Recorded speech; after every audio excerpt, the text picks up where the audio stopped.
So welcome everyone to our fifth webinar in the learning journey, Regenerating the Earth Through Collapse.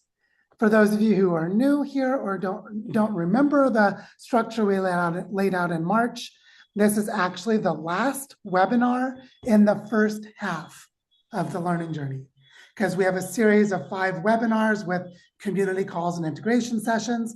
Then we go into real world immersion. And then we come back and do another cycle of 5 webinars and community calls and integration sessions beginning in the beginning of July.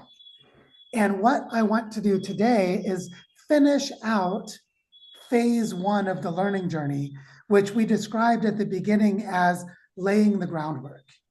We wanted to lay the groundwork for having a common language and a common understanding so that we could practice regenerating the earth through collapse.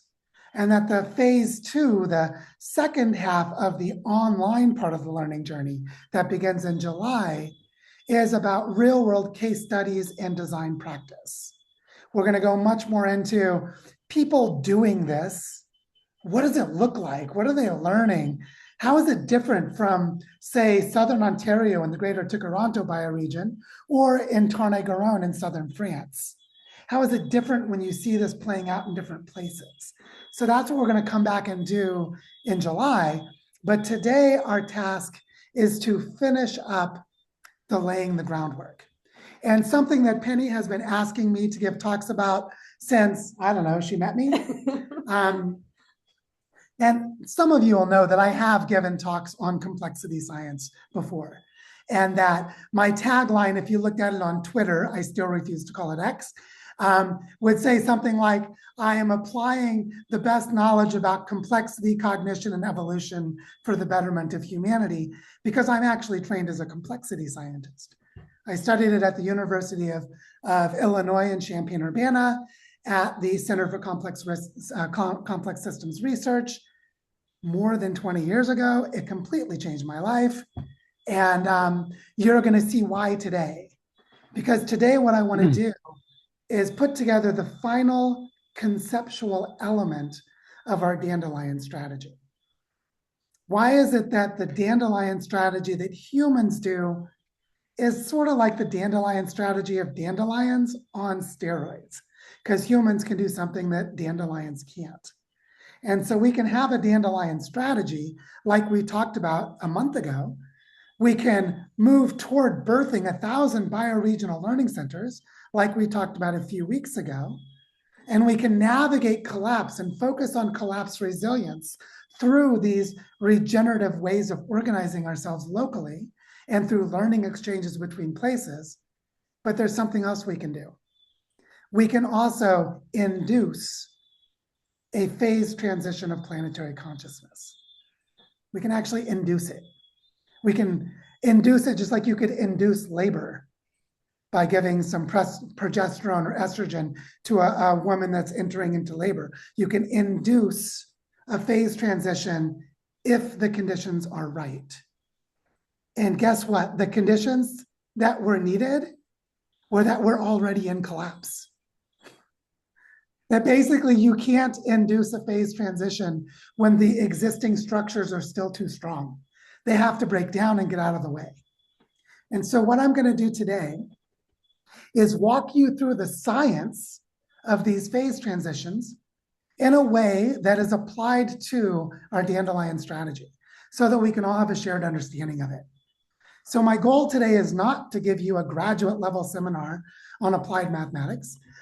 My goal is to teach you strategic insights. Or if you already have strategic insights, at least you'll know your fellow travelers have them too, so that we can apply these insights together in a coherent and coordinated fashion. Because that's what we need to do now, because we are in the collapse. Right now, the collapse dynamics that we're in are more related to resource wars and to propaganda and to resource grabs and to the destabilization of supply chains. There's a lot in the human system, together with the crossing of tipping points of the Earth system that are causing things like the accelerated shutdown of the thermohaline circulation in the North Atlantic, El Nino and La Nina in the Pacific have just gone insane. We're now beginning the most intense El Nino ever recorded after the shortest La Nina ever recorded, because El Nino and La Nina don't exist anymore. That pattern in the Pacific is just turbulence now. And so we're in a time of Earth system craziness and human system craziness, and now is the time for what we're going to talk about today. So with that said, let's jump in. I'm really excited about this one. So here's what we want to talk about today.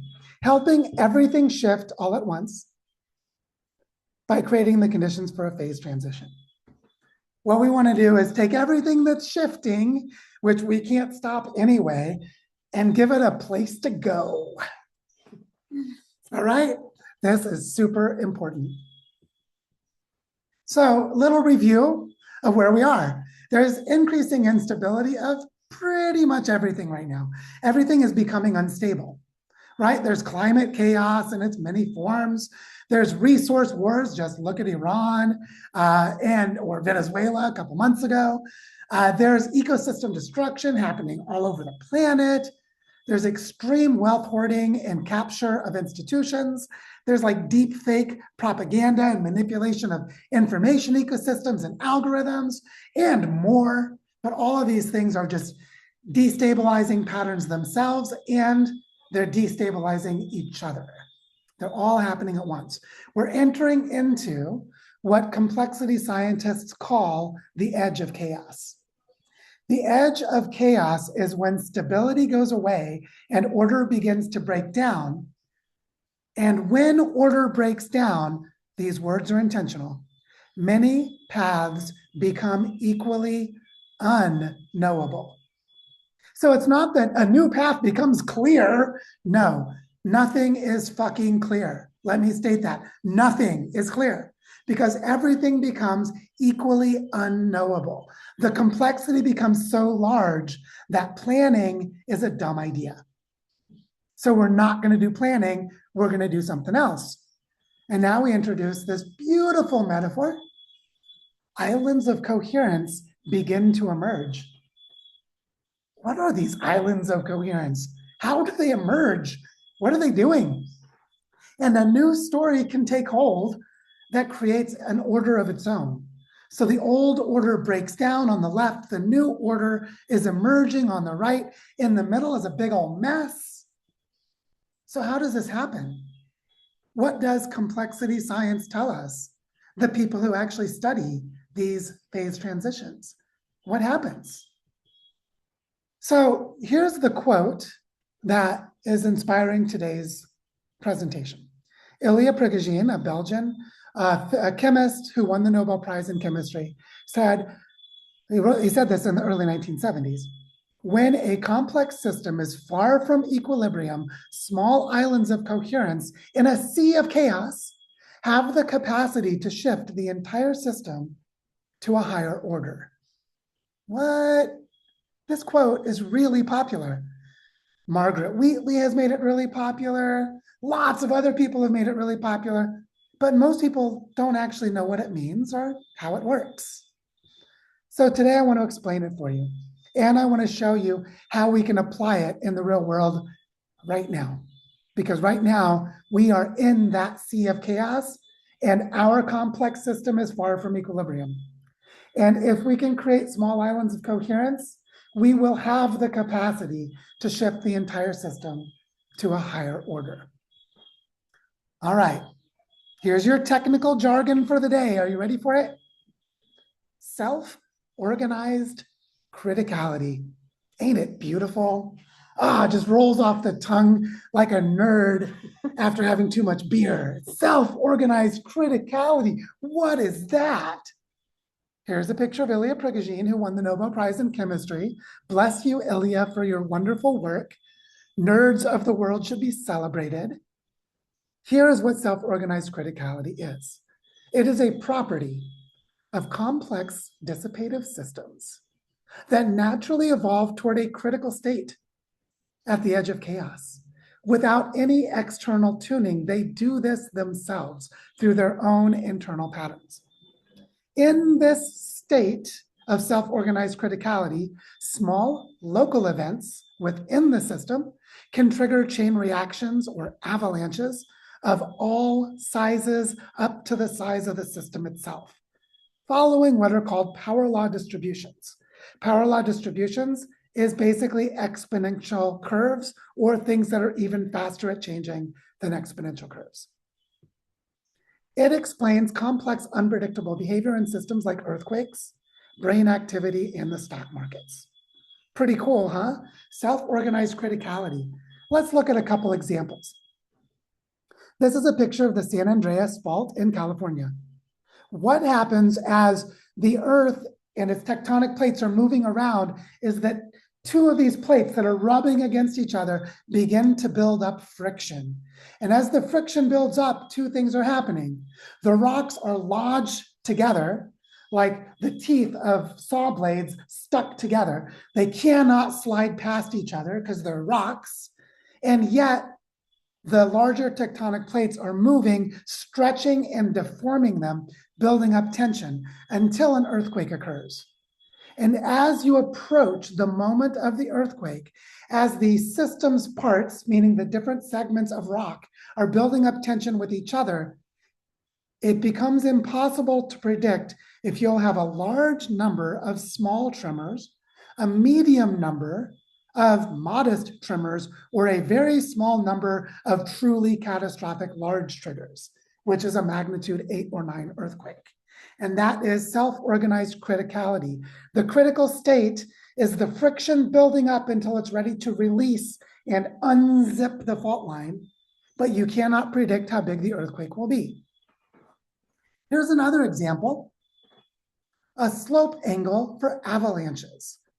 Usually this is done with computers or with a tabletop experiment with a sand pile, where you're dropping a piece of sand on top of the pile, one after the other, until avalanches occur. And what happens is there is a critical angle, a slope at which the avalanches begin to occur. And as you approach that critical angle, you get small, medium, and large avalanches.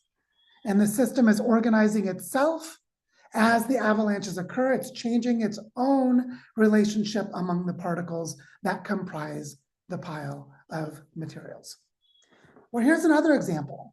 Let's say you have an environment that's really rich in nutrients, and there's a bunch of tiny microorganisms that are all trying to grow and make use of those nutrients. They actually grow toward the emergence of what's called a biological film. A biological film is a substrate comprised of a large number of single-celled organisms. And the emergence of that critical state is the interaction of all of the individual bacteria as they are interacting with nutrients in their local context within the system, until you go from isolated and dispersed organisms to a membrane or a film that is an integrated matrix of life. These are some different examples of self-organized criticality in the real world. So what is this self-organized criticality thing? How does it work? What are its conditions? Well, condition number one is you need high energy throughput. What that means is that the system is driven far from equilibrium, that the system is continually receiving more energy from some larger system, just like how the solar system and the sun is continually providing energy to the Earth to maintain the far from equilibrium dynamic of Earth's biosphere. So the high energy throughput is a continual flow of energy pushing the system far from equilibrium. And as it moves far from equilibrium, the parts of the system are interacting with each other. And as the parts of the system interact with each other, they can evolve the system toward its critical state. So just like how the rocks within that fault line are building up tension with each other, and there's local tension building up along the fault line, it's evolving the entire fault line toward its critical state. So the parts interacting, as they're driven far from equilibrium, move the system toward its critical state. This is where prior order becomes unstable at all relevant scales. Here, the word relevant means anything keeping the old order present is becoming unstable at every appropriate scale within the system.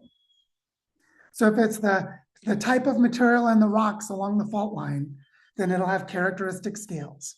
Any kind of living or any kind of complex system that exhibits self-organized criticality has relevant scales within it that determine when it has reached its critical state. This is how the system enters the phase transition, is that the prior stability starts to break down as the system is pushed further and further from its prior stability, and the interacting parts of the system are self-organizing from within the system itself to drive itself to the phase transition. As you enter the phase transition, the self-organizing leads to emergent coherence, which means you cannot predict the self-organizing coherence, but the emergent patterns of coherence themselves do it. The system does it for itself.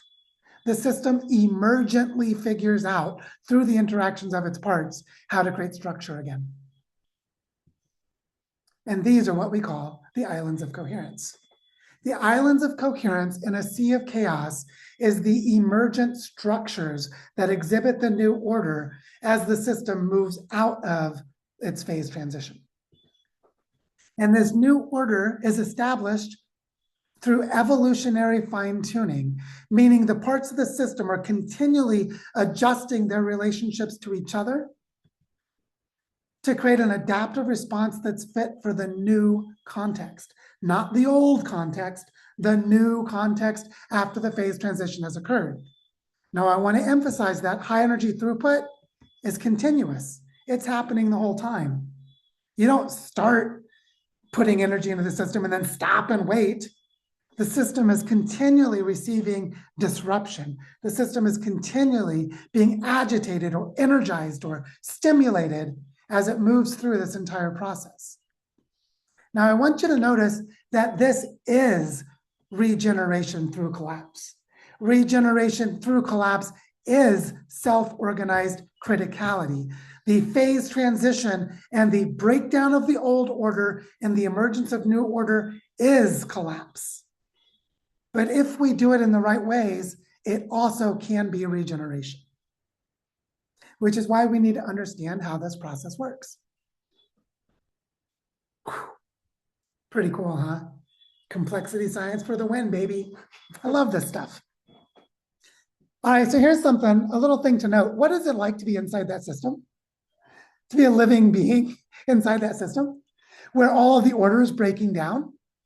Well, I want you to imagine what happens when small water droplets are falling through a column of air, and even smaller water droplets are rising up in the air, and they collide with each other to make larger water droplets. That's how rain formation occurs in a cloud.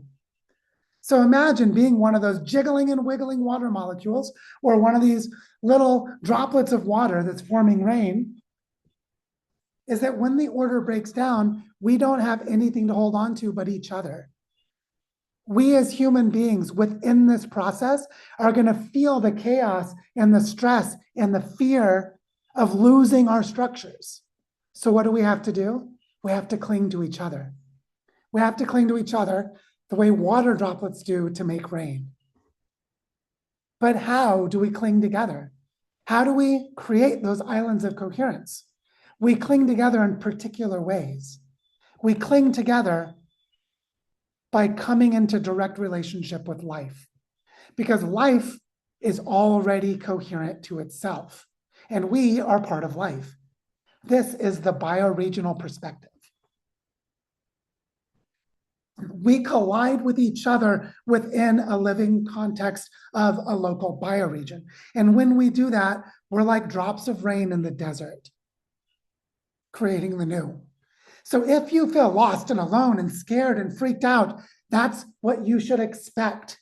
So find the others, cling to each other, and come into coherence with life. And if you do that, you will be an island of coherence.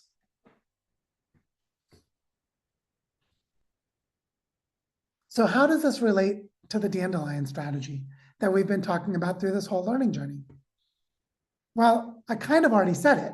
Every place where local people organize for bioregional regeneration, meaning every place where local people organize to create harmony between humans and the living systems of their place, they will become de facto an island of coherence for adapting to what comes after the collapse, not before, not to stop the collapse, not to avoid the collapse, for what comes after. Now look at those dandelion seeds. It's how we hold each other. We hold each other by creating local islands of coherence with bioregional learning centers, and we come into relationship with each other. But the way we come into relationship with each other is by coming into life together. By coming into relationship with life together, we can live the dandelion strategy. But the dandelion strategy gives us more. Oh, hell yeah. There's a lot more that wasn't written on the packaging. We were giving you a secret bonus. There's more there than you saw. But before we can see it, we have to look at some examples.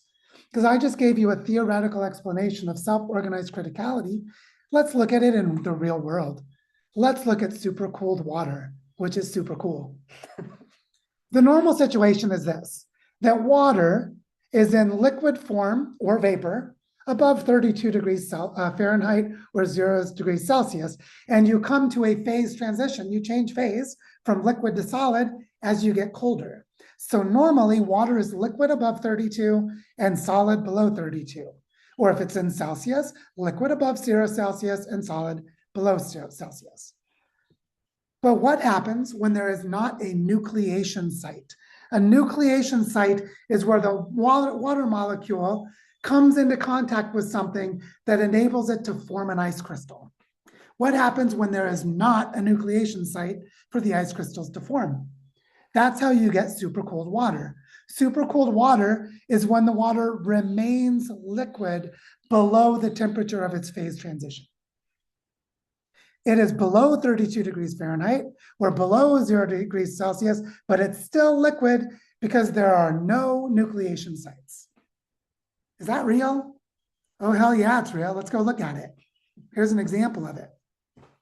Except because of the way that this thing works, I actually have to click here to show it to you. And then go watch it on YouTube because technologists don't like our technologies to talk to each other. But here, watch this. This is so amazing. This is super cold water that has been put into a freezer. And watch what happens.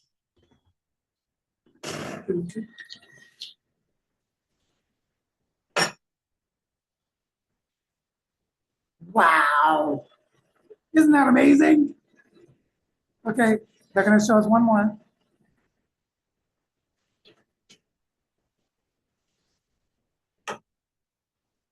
See, what's happening is it's already far from equilibrium, and the interacting parts, the water molecules themselves, are self-organizing to form a lattice. They're forming a lattice across the whole system. Isn't that amazing? Oh, it's so cool. So we just saw self-organized criticality in a bottle of water. So freaking awesome. But all right, what happens when nucleation is in many places at the same time? Like our dandelion strategy. And this is where we want to see another beautiful example of frost forming on a piece of glass. Watch this. The frost is forming in a distributed manner and expanding in a branch-like pattern across the whole substrate. What's happening here is that the water is in vapor form in the air, and the temperature of the surface of the glass is below freezing.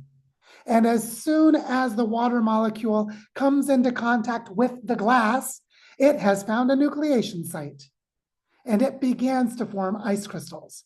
But because it's happening in multiple places simultaneously, you get these branching structures forming everywhere at once. Everywhere that it can begin to grow, it branches outward from all of those places simultaneously and in parallel to go from water moisture to water ice or frost, and look how quickly it happens. It's super fast. It's so amazing. And this is super cold water coming into contact with a frozen surface, the glass, and creating parallel branching structures that are fractal or nested everywhere across the substrate that they can take hold and nucleate. That's so cool, right? So, what happens when nucleation is in many places? The answer is you get self-organized critical development from many places because you have islands of coherence in many places at the same time. So, self-organized criticality, as I said before, is a property of complex dissipative systems that naturally evolve toward a critical state at the edge of chaos without external tuning. But now I want to emphasize this word dissipative, because dissipative means that energy is released. And this is really important because this is going to show us how to organize ourselves. So this is a photograph of a snowflake. Aren't they beautiful? And I want to briefly explain to you the thermodynamics of snowflake formation. This is the kind of stuff I studied as a complexity scientist, and I was just like nerding out all the time. How do snowflakes form? Well, look at that pattern. How did it create that pattern? Well, imagine that around the visible ice crystals on this snowflake, there is water vapor. There's water in the form of vapor or a gas that's surrounding it. The most likely place where there can be a collision between a water molecule in the air and an ice crystal is in one of these points. Is that the air is just randomly moving around, the water droplets, the water in the vapor is randomly moving around, and it's most likely to collide at the edge, the end points. So water is deposited here, but the water is deposited in reverse. It goes from vapor to ice. So it goes from a high temperature to a low temperature. That means it has to release its energy. And the energy is released in the form of convection, in the form of the movement of the air. So as the water vapor turns into an ice crystal, it's deposited at this point.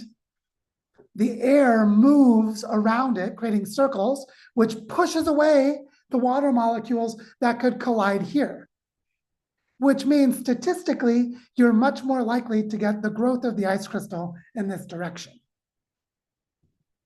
So what we can see here is that for some complex adaptive systems, we can guide the direction of their development with geometry, with the shape of the pattern.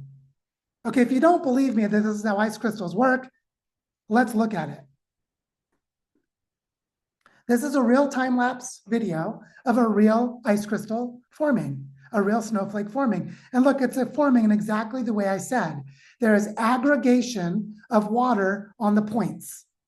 And as it's growing on the points, the air is moving around that point, releasing the heat, which means that there's a distance or a gap between one branch and another. And as they get far enough apart, that interaction distance stops being meaningful and new branches can form from the other branches, which is what creates the fractal pattern. This is self-organized criticality in the phase transition between water vapor and ice crystals. And what another technical term for those who like this sort of thing, this is called diffusion limited aggregation. There's aggregation on the points, but the places right next to the points are limited in aggregating because of the diffusion of heat, which is through the movement of air. Isn't that amazing? So if you know how the patterns form, you can guide the evolution of the phase transition. In this case, the evolution is being guided by the physical shape of ice crystals, which are determined by the chemistry and physics of water. Pretty freaking cool. All right, so let's apply this to the real world. Our world, as we know, is very far from equilibrium. All kinds of crazy stuff is happening. And we have a plan. We have a strategy within this learning journey to catalyze dandelion seeds in various parts of the world. This might look like the frost on the window pane. The key insight for us is that the coherence is already in life itself. We just need to come into direct relationship at the necessary scales. That's what bioregional organizing means. We organize bioregionally because life does. And if we're going to organize with life, we have to organize with the geography of life, which is the bioregional scale. And when enough nucleation sites are doing this, with enough people creating bioregional learning centers, a phased transition could avalanche across the world as a cascade of local tipping points are crossed. So now, imagine 1,000 of them, 1,000 nucleation sites, each with its own coherent patterning as a BLC. And now you can see that our way of transforming the world is self-organized criticality, which is knowledge that comes from complexity science. And we're applying it through the study of living systems by organizing bioregionally with the Earth. And we're doing it in parallel in a window of time throughout the next 10 years to try to catalyze a phase transition of the entire human presence on Earth. You see how this phase transition would not be possible when the old order is too strong? It has to break down. But if we wait too long into the chaos, it becomes too late. We have a window of time, which is that edge of chaos, which is where we are right now. The scariest part, the jumping off point into the sea of chaos. And so now, here we are in this learning journey. How are we going to do this right now? Well, where are we in this learning journey? We're here. We're at the end of these first five cycles of laying groundwork. And where are we going next? We're going here. Penny and I, in 2 weeks, are getting on an airplane, as long as airplanes are still flying and the oil crisis hasn't stopped us. Talk about more about that in a moment. And we're going to the heart of Turtle Island, to the Mississippi River Basin, to plant dandelion seeds, to create more nucleation sites, to encourage self-organized criticality to occur. So, how does that look within the pilgrimage into the Mississippi Basin? Here is our approximate route with the places that we have planned now, starting and ending in St. Louis in the North American continent. And you can imagine any of these places we travel to could potentially be a nucleation site for a new bioregional learning center. So at what point do we reach self-organized criticality for the Mississippi Basin? Or how does this organizing in North America help us reach self-organized criticality for the whole planet? Well, between May 28th and June 1st, Penny and I are going to be planting these dandelion seeds, creating these nucleation points. So now let's shift metaphors for a moment and look at our dandelion. So instead of those pictures looking like snowflakes, maybe they're dandelion seeds. And so there are dandelion seeds blowing into the Mississippi Basin as we travel. But they're also blowing onto other places, like in September when we go to the Mediterranean, or October when we go to Western Europe. These are the dandelion seeds in the winds of change, helping create the conditions of self-organized criticality for a planetary phase transition. People have been talking about this for decades. Some of you have probably been talking about this for decades. Now is the fucking moment. I F-bomb because I'm from the Ozarks. I'm going to make it plain. Now is the time. We're doing this. We're not pulling back. We're leaning in. We're jumping into the sea of chaos. And that's why we need to organize ourselves coherently. And this is where I want to pass it over to Penny to talk about some of our organizing. Yeah, so before I do that, I just want to say, wasn't that amazing? I've been waiting for him to do this talk, because it pulls everything together about why we're doing what we're doing. So Yeah, that was freaking awesome. Yeah. So what I want to talk about now is just a few of the logistics around the Mississippi River Basin pilgrimage. And Elias is going to post in the chat several links for you to look at related to this. So check the chat for all those links and maybe copy them down for yourself. So the first thing is that we've created a WhatsApp community where you can join this community, and you'll see that there's groups for each stop that we're making along the route that you can join. All of the groups if you want to follow the whole journey, or just the group that you're interested in, that maybe you're going to be able to come attend an event at one of the area or join us on that part of the journey. So join this WhatsApp group to follow the journey and to meet up along the journey if you're in the area. So that's the first thing. And then the second link in there is a link to the article that Joe wrote about our route. So it has a few more details about the route we're taking. And within the WhatsApp group, there's also details in the descriptions of each group about what we're doing in each place. That we know so far. Some of it's still developing, some of the plans are still developing, but you'll find details in the WhatsApp group. Okay, go to the next. So in parallel to the Mississippi pilgrimage, of course, many of you aren't going to be able to join us there because you're in different parts of the world. So what we really want to encourage is that you organize your own gatherings, your own immersions in parallel to the immersion. So in this next month, in the month of June, to start organizing your immersions yourself, and or join somebody else's in a different context than the Mississippi.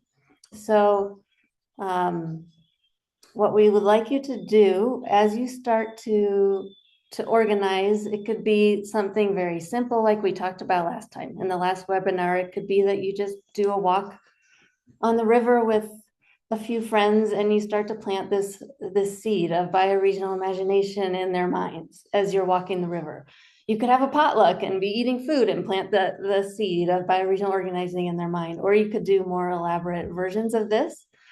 And in the bioregional learning exchange space, if you type in hashtag design immersions, then you'll find several different examples of different kinds of immersions people have done. And what we'd like you to do as you organize your immersion is to post your event in the bioregional learning exchange space. And there's a link there in the chat where you'll do that. And then you can also post about your event, link to your event in the feed of that same space, and then share your stories into the feed of that space. So what we want is for you to come to this space regularly, the bioregional learning exchange space regularly, and find the events other people are posting, comment on people's posts, like their posts, have like an exchange so we can encourage each other as we're all creating these immersions together. Yeah, and we want to emphasize also, as you host these immersions, tell your story. Share it back into the bioregional learning exchange, post it on social media and invite people to get involved. Ways of spreading the idea, because at its core, this is a mimetic strategy, a strategy of propagating memes, for spreading social behaviors, for people to imitate and inspire and learn from each other, to get more people to create their own bioregional learning centers.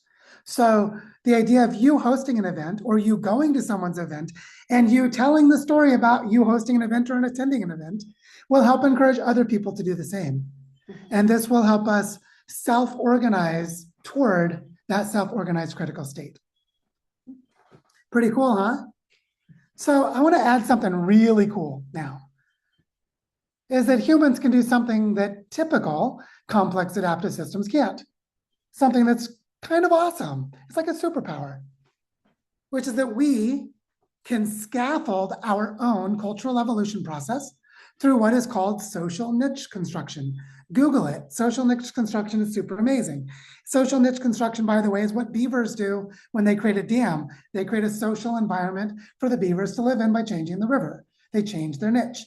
So we humans do social niche construction like badasses. we're really good at it, or we're really bad about it, depending on which way you look at it. But we can scaffold our own cultural evolution. This means we can create support structures that guide the direction of our own evolutionary process so that we can intentionally move toward tipping points of a phase transition, as I've been saying. Now, like, really? Is this guy a snake oil salesman? Is he lying to me? Is he full of crap? No, I'm not, because this is how we do it. And I'm going to show you some of the elements of these support structures that we've already created to move in this direction and that this learning journey is a part of. So I'm just going to focus on the design school for this part, although these insights are much more general. The design school provides diverse support structures for weaving and coordinating among us. For example, that WhatsApp group that Penny just told you about, or the bioregional learning exchange space on the Mighty Networks platform, or this learning journey, or this webinar, or the themed dialogues, or the place-based hubs. We have a lot of diverse support structures in the design school that guide cultural evolution. And then we have a narrative. We have a story. We can organize ourselves in the same dandelion strategy. We can tell people about the dandelion strategy. We can encourage them to be dandelion seeds. And that is a social, or in this case, semantic or story-based scaffolding for coordination. And we can have a shared vision. Let's create 1,000 BLCs. Let's do it by 2035. Last Friday, I wrote an article called $1 Billion Proposal. Let's mobilize financial resources. Let's create structural supports that move through the dandelion strategy toward the vision. And what does the vision do? It brings us to something that it's hard to see. It brings us to humans organized bioregionally across the entire planet, which is hard to see. But we can see 1,000 imaginary dots on a map, even though we just imagined it. So these are support structures to guide our evolution toward a bioregional Earth, towards the regeneration of the Earth. And I just want to briefly share two additional scaffolds, two additional support structures that we will be creating in the second half of the learning journey and beyond. So that in addition to these existing structures, we're already planning at least two more. One of them is that we are excited to be plotting and scheming in the backgrounds to introduce the final chapter of the 15-chapter book of Bill Mollison's permaculture handbook, because most PDCs, permaculture design certificates, only focus on the first 14 chapters, and they forget chapter 15, where Bill Mollison talked about bioregions. So we're going to introduce the BDC, the Bioregional Design Certificate, which you will be able to apply for and get in the second half of this learning journey. We're going to roll out the BDC, the Bioregional Design Certificate. And we're going to launch the BLC Action Network later this year. And all of our pilgrimages and this learning journey, we're organizing with different people. We're getting clarity about its structure. Remember, the BLC Action Network is a learning community of people who have chosen to create a bioregional learning center, to be able to work with and support each other and create islands of coherence across and among the islands of coherence, to do the scale linking up to the planet. And all of this is going to begin in the second half of the learning journey. And then it's going to move forward as our dandelion strategy unfolds throughout the rest of the year and beyond. So you can see that all of this is the construction of social niches or supportive social environments that encourage the direction of cultural evolution toward the regeneration of the planet. That is only possible through self-organized criticality as we enter into the chaotic breakdown, into the collapse itself. So to summarize, the Earth provides vital scaffolding through the nested levels of self-organization that life already provides. That's why we organize ourselves bioregionally. We create islands of coherence by becoming coherent with life, which is already coherent to itself. By organizing ourselves bioregionally, we become scaffolded to the planet. we become part of the planet's own scaffolding to itself so that the Earth moves toward more coherence as a living system that includes human beings. This moves each local bioregion closer to the phase transition, but because of our dandelion strategy and our understanding of self-organized criticality, this moves each local bioregion closer to the phase transition everywhere in parallel. If there are 1,000 VLCs, then it's moving to the phase transition in 1,000 places in parallel. Isn't that powerful? This is the dandelion strategy on steroids, because the Earth is guiding us in how to do it, and she knows what she's doing. All right. We want to close the presentation with something more personal and also something very real and sobering. We want to share a note about the pilgrimages that we're planning in the Mississippi Basin, the Mediterranean, and Western Europe in the context of real collapse that is happening right now. I'm going to use one example. There's this really powerful article that came out on May 8th called 8 Weeks to Empty Shelves, 60 Days to Famine. There's a link to the article about what's happening in the Strait of Hormuz as 20% of the world's oil supply is being blocked. This is happening right now. It's been going on for several weeks. We are in a crisis of the energy system that creates imminent risk of collapse, imminent meaning within the next few weeks to few months, it is possible that there could be collapse of food systems, transportation, and general economic security, distributed very differently to different parts of the world and in different timeframes, but this is imminent. This could happen, and its likelihood is increasing the longer this crisis in the Strait of Hormuz continues. So the question for us is, how do we choose life in a time like this? What is each of us called to do now? And to explore that, Penny and I want to just come on the screen and speak a little bit about why we're still going to do the pilgrimages even as this is happening. Because you could say, wow, they're like canceling flights and gas is getting expensive. And like if my daughter is in Colombia and we're in the United States, we could separate our families and become stranded. So why would we do that? How are we making this decision? And so we want to take a moment and come on the screen and share basically a conversation we're having this morning about how we're making our decisions and why and what our decisions are. And I wanted to pass it to Penny to get us started. Yeah, I'll just start by saying this morning was when I read this article that Joe mentioned. And also there's a really good comment underneath the article that explores it further. And I started, I just want to share like the things that started to bubble up for me, which could be starting to bubble up for all of you too, as you're watching this happen or are part of it happening. So for me, the first question was, well, should we go on this immersion to the Mississippi? We could get trapped in the United States and never be able to come back to Colombia because there's no more flights. This article is talking about things happening in the next few weeks. So there was that was kind of, should we go? Should we not go? Maybe we should rethink this. And then another level that was coming up is, should we be in Barichara? Like, is this the best place for us?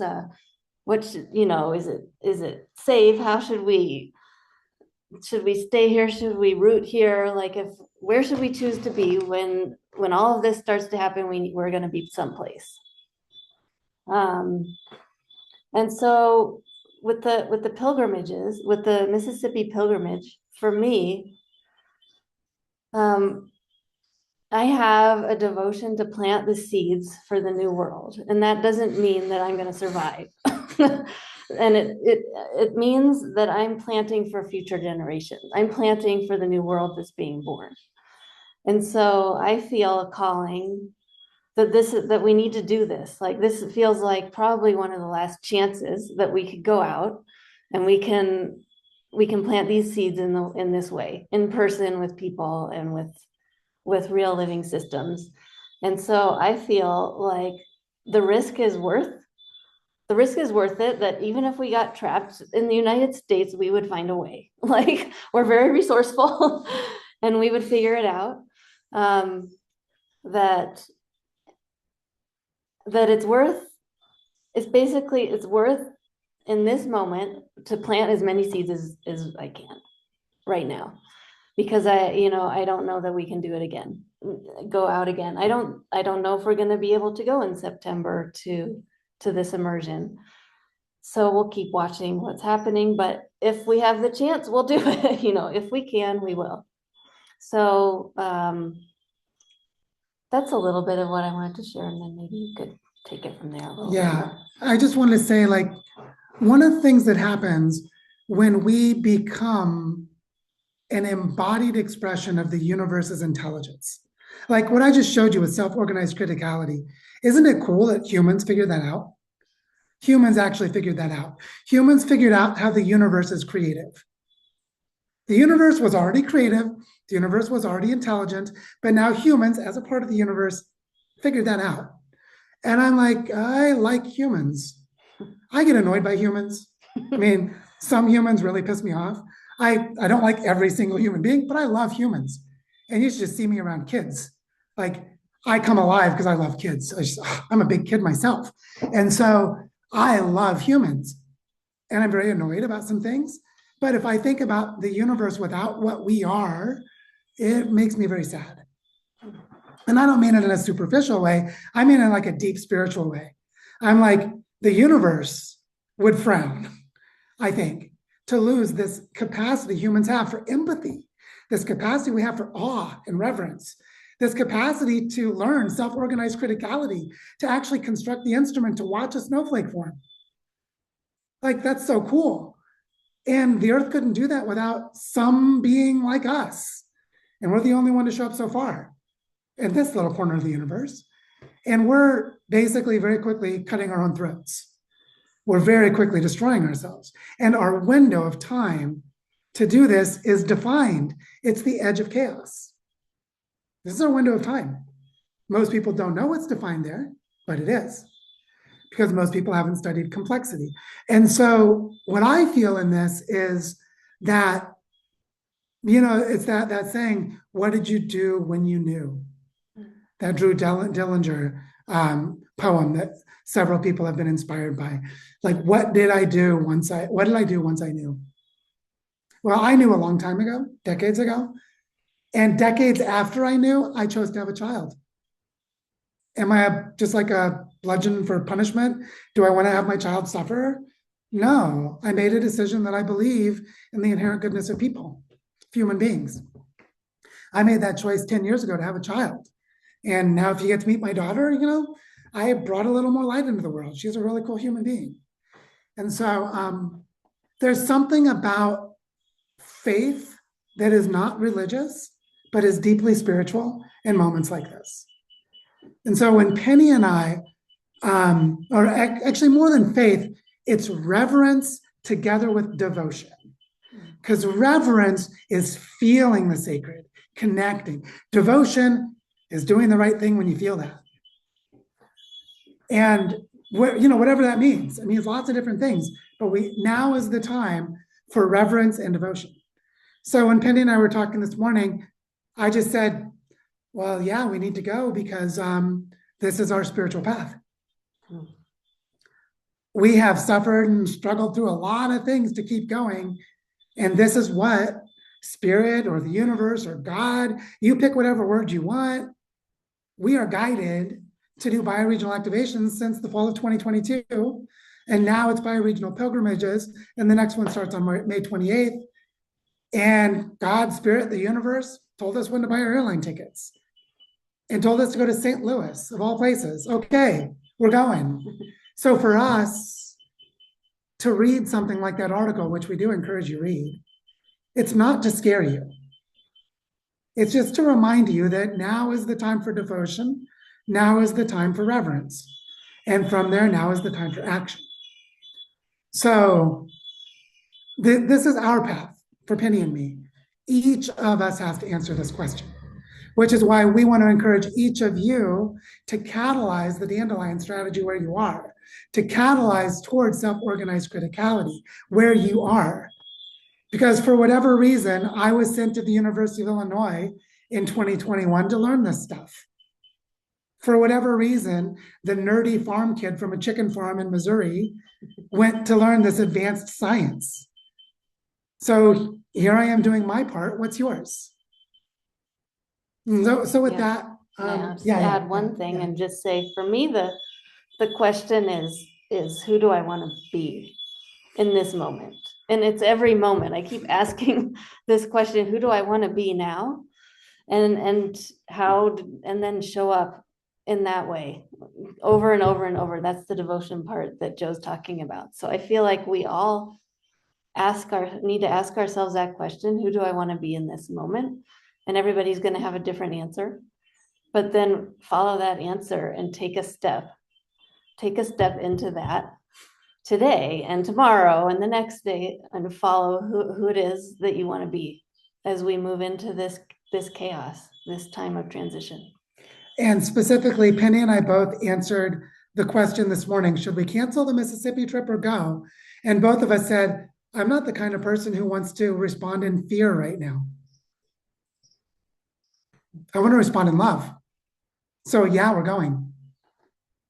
It was easy to make that decision. So with that, we'll remove the spotlight and open it up. If anyone has questions or comments, we have some more space and we'd love to hear from you. Bruce, come on in. Sorry, sliding to my mic. Wow. Thank you so much for sharing that. I just wanted to reflect on this just for a sense of alignment. And I think probably everybody has their parallel experiences of what you're talking about. And I kind of stumbled on this thing of, classical or reductionist thinking versus entanglement. And as an artist, that's where I'm engaging in entanglement because I don't have academic training.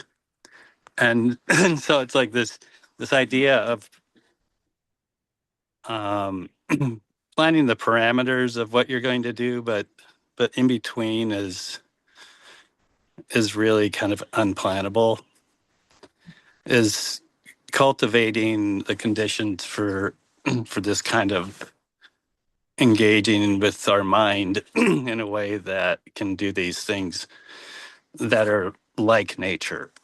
They're like the physics of what you were talking about. Like nature's a mirror, and so we can actually learn to orchestrate how we work together, like co-creating in these ways, and it's teachable. It's really about, like what you're saying, it's organizing ourselves differently in a way that really honors who we are as humans, I think. And I think there's probably a lot of people that want to talk, but I just wanted to express that, and thank you so much. Thank you, Bruce. I just want to give one comment before we go to Colleen, which is that Alfred Hubler, who taught me a lot of this stuff, is amazing, like German physicist. He was like a big burly guy with a huge beard, like a big lumberjack, but the biggest bear hugs. He was the sweetest human being. He specialized in adapting complexity science to create physical interactive demonstrations with fifth graders and sixth graders. And I would watch a group of fifth graders. They learn complexity like nobody's business. It is completely learnable. So just wanted to say, yeah, it's learnable.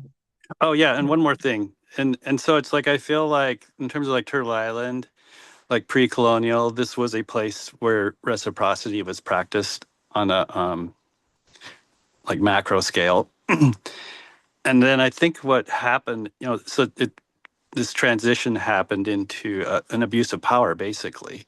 Like I don't think there's classical thinking. Like Einstein wasn't wrong for being Einstein, or Niels Bohr and all these people that did this work.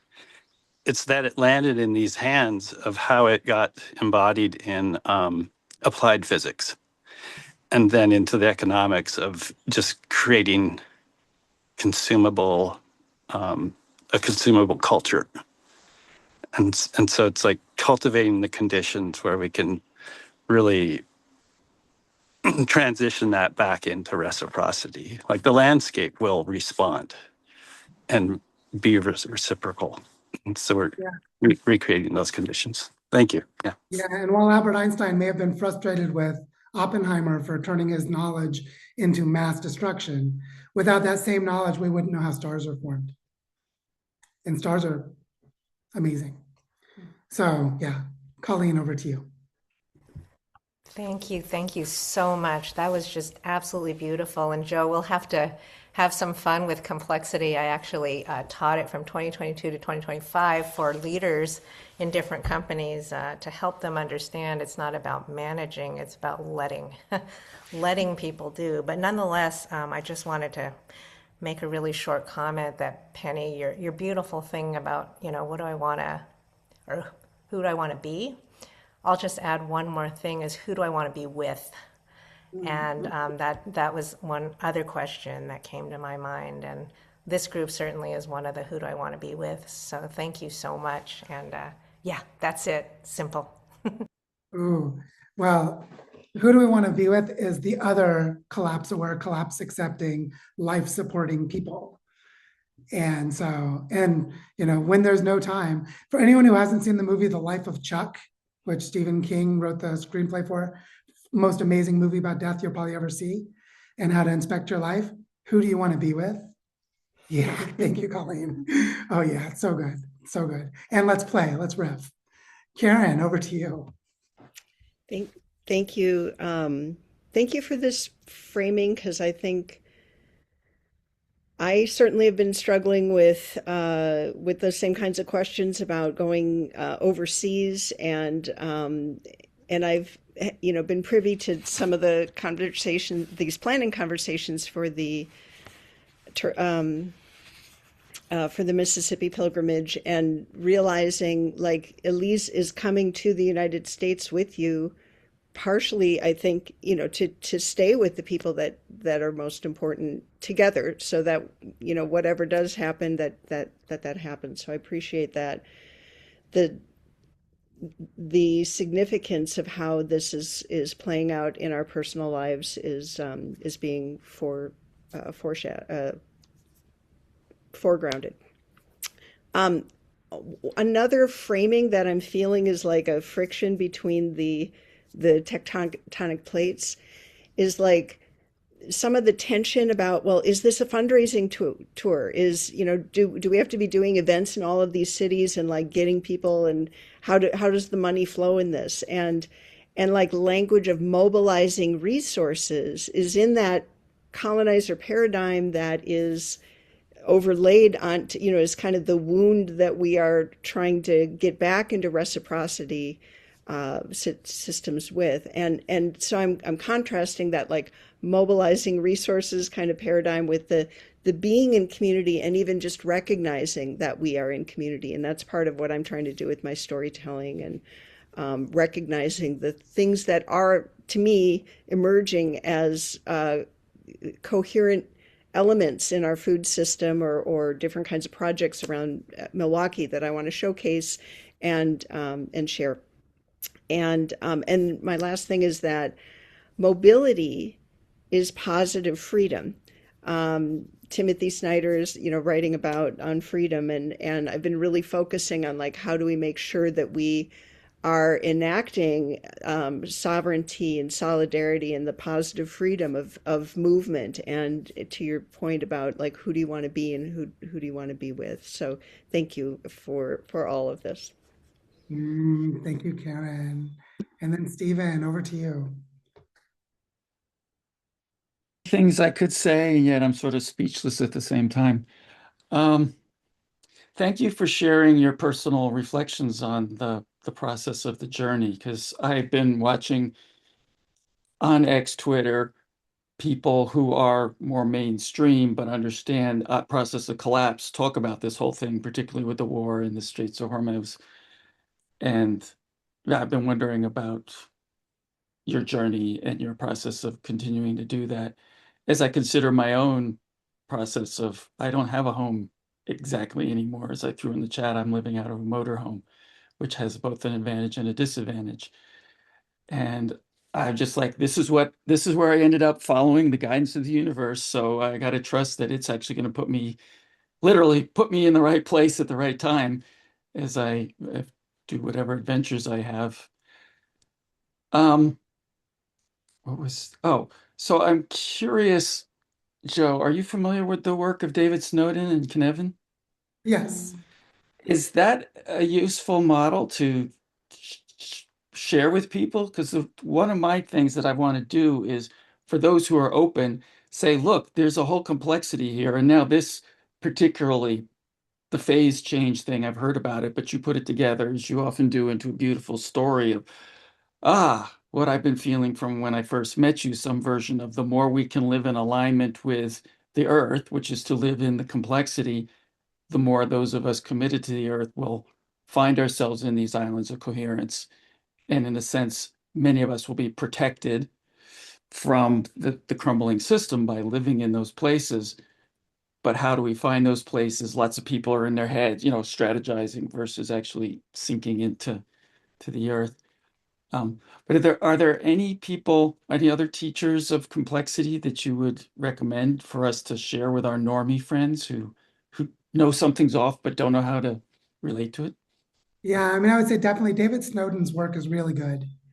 And the approach that they've developed is really good. It's based on a combination of advanced science and ancestral knowledge practices.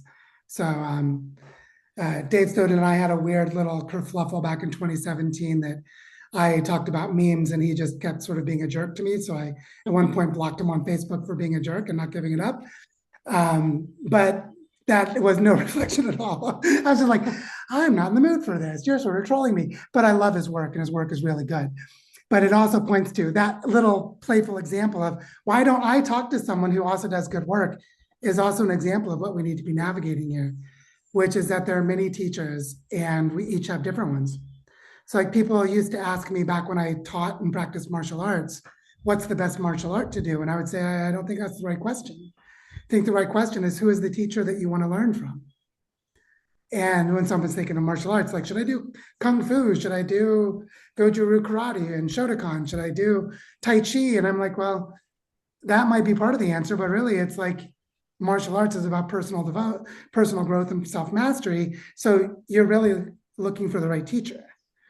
And I think that's also true for complexity, because some people are going to find things that they need by reading Dana Meadows or Peter Senge. I wasn't demeaning them and their work at all. I was just saying that the communities that gather around those conversations are broad and diverse. But I think one of the things that's really helpful now is to dive into where complexity science is most usefully developed. And I would say it's probably most usefully developed now in two places that most people probably wouldn't think of: art and earth systems. Art and earth systems, because there are all kinds of ways that artists who do participatory community processes are actually creating the conditions for emergence. And so, or if you think of improv theater as a much more specific example of emergence, is the way that you do improv theater. You create rules of interaction to create emergent behaviors. That's what improv theater is. And so I would say that collaborative art in its many forms, which especially includes the dynamic kinds like rap, like people that actually stand up and do these like beat poet things, and they're creating together and practicing doing that. So some of the best applied complexity science is in art. And there are lots of examples of it. Bruce, who was talking earlier, probably, I saw him shaking his head like, yeah, yep, I agree. And then the other one is earth systems, because when you look at something like the research on tipping points, which is all like basically there's nothing in earth system science that's not also complexity science. There are no non-complex phenomena. And that's why I learned complexity while I was in an atmospheric science graduate program. that every single class was a complexity class. Let's learn weather forecasting. What? Weather forecasting? That's like, how do you dance with complexity and try and figure out how to tell people whether they should put snow tires on? Like, and so the most applied forms of complexity are actually in realms that we don't think of as complexity. But because so much about what they are is complexity, you'll find really great teachers there. So I would encourage people to go, and actually someone like Nate Hagans, who literally did finance and stock markets, complexity science, together with energy systems, complexity science, together with collapse dynamics, complexity science. Why do you think people are so drawn to Nate Hagans? Because he's a complexity thinker, not a systems thinker. I'm making the distinction to say he's actually dove into some complexity science, and he interviews complexity scientists of different kinds. A specific one would be Peter Turchin, mathematical biologist who studies historical dynamics and the rise and fall of civilizations. And of course, Joseph Tainter would be another in archaeology. I think the best complexity teachers are going to be subject-based or problematic-based rather than complexity science itself. Like talk to someone who does beaver dam design. They're doing applied complexity for river systems. So that's why I would answer the question is to look into the realm of really robust practices that are based in complexity. And then you'll find an endless supply. There are a lot of good people out there. Not endless, but endless within, you'll reach your own personal capacity. The human capacity is overwhelmed by the amount of it that's there. Thank you, Stephen. And I see Dan has his hand up. So Dan, over to you. Thank you. Again, I echo all of the comments that people have given so far.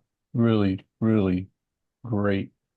And bringing in complexity science in a way that begins with water, for me, really makes a boatload of sense, since water is, I consider, I'm into the bioresources world, and water for me is the primary bioresource, since there is no life without it. Our life, we carry around, anyway, I could go down that rabbit hole, but I had the privilege and experience last Saturday to be part of the Bay Delta Bioregional Unconference. You probably know about it.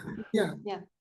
And so my son came with me, which was great because it was a good introduction for him. He's got a green MBA from North Bay. And so we were dealing with how do you live into complexity science? My son's perspective was as a thought experiment. If an alien came and asked, "Take me to your leader," my son's response in sort of the anarchy thing was, "Yeah, we don't have leaders. So who do I take you to? I take you to anybody." And what emerged, I don't know if you know Gil Friend and all the work he's done. Yeah, he's over a the good years. friend. Yeah. Yeah. Gil happened to sit at our table too. And one of the other members said, "Take me to your poet." So that relates to the artistry of what we're all engaging in weaving ourselves as an antidote, or maybe as a survival response or adaptation response to what we're going through. So as we attempt to organize our bioregional hub here in North Bay, which variously we haven't really found a good name for it, but it's Marin Sonoma Watersheds Bioregion, which is a mouthful. So I've taken to call it in my notes Masowa, Masowa, or but also the Pomo Indians and the Great Rancheria and the coastal Miwok are all the indigenous tribes that we're wanting to weave in. But the weaving part is what blows my mind in terms of the complexity of that. And I tend to come from, well, we've got over 1,000 nonprofit organizations and financial institutions that are already doing this here. So maybe in the bioregional movement, we weave them together, but that weaving process is what I'm challenged with. And I want to come kind of from the organizers of all of those, as well as all of the individuals, because we want to provide this service to everybody. And the complexity of that, I mean, we have a big county, but 500,000 people. So weaving all of that together for me is, but I think, so the way I was starting to think about it was the bioregional learning centers on the one hand, basically the new education living into and through complexity science, and then a foundation in finance. Like, what do we do with, like, the Sonoma County, economic development group, and we have a nonprofit bank in the form of Redwood Credit Union. How do we weave them in? So Yeah, I come Dan, at it something from I'm holding with weaving this together organizations.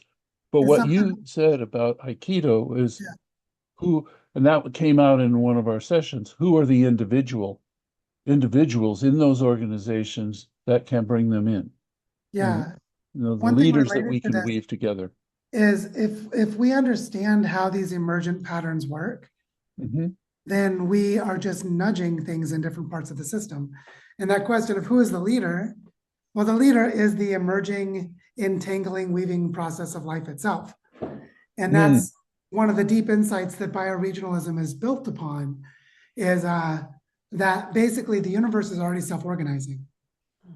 As what David Henke from the Ozarks would call the eco-hollow fractal, the ecological expression of the holographic nature of the universe, which has multi-scaled phenomena in it, and that it is all unfolding and evolving at the same time. And what the bioregional perspective does is it brings us into that relationship by coming into relationship with life. So it's like if an alien came and said, take me to your leader, you might take them to the birthplace of one of your rivers and be like, look at what our planet is doing. Mm. This is where all of our life is coming from, is these patterns of water. And so that's part of what we're doing, is coming back into what some people in more of the consciousness world might call source intelligence. But it's basically that there is source intelligence. The universe does this. And we just come back into relationship. And a lot of people are not going to have the capacities to do it. And a lot We of that's have a number trauma and colonization and other stuff. That's part of it. And we Yeah. have a number of individual educational institutions, like associated with the university. We have the Environmental Inquiry Center, which manages a lot of lands around here. We also have the Sonoma Environmental Center. We also have the art and the Occidental Art and Ecology Center, with Brock Dolman doing the beaver work, as well as the Yeah, they're awesome. They do great work. and Fuel to Flows is a new program where you put the wood on the ground and then we have others, Napa Biochar, who are turning it into biochar for all the wineries here. I mean, we have just an amazing amount of people doing work. So to me, it's about that tipping point that you were speaking to catalyzing that. And you do it with love, like you were saying, I think. Yeah. Not with control. Absolutely. Absolutely. Yeah. Thank you so much, Dan. for yours and Penny's work. Thanks, You Dan. guys are my heroes. Oh, well, you're our hero too, for what you've been doing for decades. Thank you, Dan. What I want to do now is just sort of go back so we can see everyone and we can start to wrap up to close. Like I said at the beginning of the session today, the real purpose was to bring in that final conceptual piece that makes coherent what it is that we're doing and what it really means to do the work of regenerating the earth through collapse. And notice that even in our name, through, the word through actually gives us the emphasis. The emphasis is on what's happening as we enter these phase transitions, as the collapse process itself creates the enabling conditions for what has been needed for a very long time. But just at the time when we don't know if it's too late to build anything on the other side. And because the kinds of breakdown that are occurring are so severe. And yet, here we are. And as I was saying about 10 years ago, I would say everything that would be needed to be known about how to do this is known by someone. That's what I was saying about 10 years ago. And that's why when I wrote my book and I said almost every idea in my book was someone else's idea, I was just weaving it into a story so people could see the whole story. And that's because I knew that there's all this knowledge out there. And here we are with an example just in the Dandelion strategy, the 1,000 bioregional learning centers, Earth system science and complexity, and some insights from cultural evolution, and we know what to do. And we know what to do. And so, and part of what we need to do is awaken bioregional imagination and begin organizing toward bioregional learning centers and do it in a way that is like the frost forming on the pane of glass. And so, People are asking about the chat, information in the chat. yeah, people asking about the chat. The chat is always shared. When Elias shares the recording, he gives the slides of the talk as well as the chat, as well as an audio file, as well as the video. So all of that will be included when we're sharing after. And we'll do a post, I think, specifically with all these links, like to the WhatsApp group, and just so it's in one easy place to find, because the chat can be a kind of a Difficult to navigate. thing to go through. Especially a big one like the one we had today where lots of cool stuff was happening. Yeah. I just saw Nori said, I just saw your comment in the chat, Nori, that you studied with Prigogine. That's so cool. So yeah, nerds of the world unite. Here we are. It's the misfits to celebrate a nerd of another genre, like David Bowie, nerds of the musical genre. Like nerds of the world unite. Let's do this. Misfits of the world unite. And so what Penny and I are sensing is that by understanding how all of this works, as we explained part of it in the webinar today, we also know that the time is now. We also know that it's time. Knowing how it works means you can see it happening in a way that is robust. And this is the paradox. I've heard some other people, I won't name who they are right now, but I've had some other people that say, well, complex systems can't be predicted or controlled. And I'm like, did you see the snowflake? Some complex systems, we don't control them, but we can predict them. Because what happens is we understand their systemic nature. We understand them at a different level, the level of the system's behavior. And that tells us what we can't predict, but it also tells us what we can do to change the behavior of the system. And I get so annoyed by people coming off sort of half-cocked, learning a little systems thinking, learning a little complexity, and then thinking, well, chaos theory tells us we can't predict anything. And I'm like, no, chaos theory tells us to be humble in very important ways. But then as you keep going, you start finding the tools you can use to guide and shape evolution. And I've been doing it for like 20 years, so I know it works. But you see, it's very nuanced. And what we did today was we put a critical piece in place. The critical piece is to see the pattern of the breakdown and the islands of coherence, what they really are, and then how they actually work to bring us to where we need to go. And that edge of chaos, that place where the system's breaking down, that's the missing piece in the theory to apply it. If you're not in one of those contexts, you can't apply it. If you are in one of those contexts and you can dance with the system, look at me introducing language from people like Dana Meadows, that if we can dance with the systems, or Meg Wheatley, who talks a lot about this, if we can dance with the system in that window of chaos, we can actually be the islands of coherence. And that's the part that we have to understand. So thank you for a beautiful conversation, for your energy and participation. And I personally look forward to doing some emergence together. Like, let's go out and dance with these systems together in the coming weeks and months. And it's going to be so much fun. Because that's the weird part. We're in collapse dancing. I've said it many times. I will not participate in your revolution if there's no dancing. Dancing is required. So part of it is theoretical, it's dancing with chaos, but part of it is actually wiggling. We've got some dancing to do. So I'm really looking forward to meeting some of you on the road as Penny and I go out into the world and just seeing what you do. Let's make things happen and share our stories with each other. We all need each other's inspiration. Because it's going to be hard out there, folks. And everyone needs a little love. So let's be the love for someone else with our stories. Thank you, everyone. And see you all in the community call in 2 days. Thanks, everybody. All right. Bye, everyone.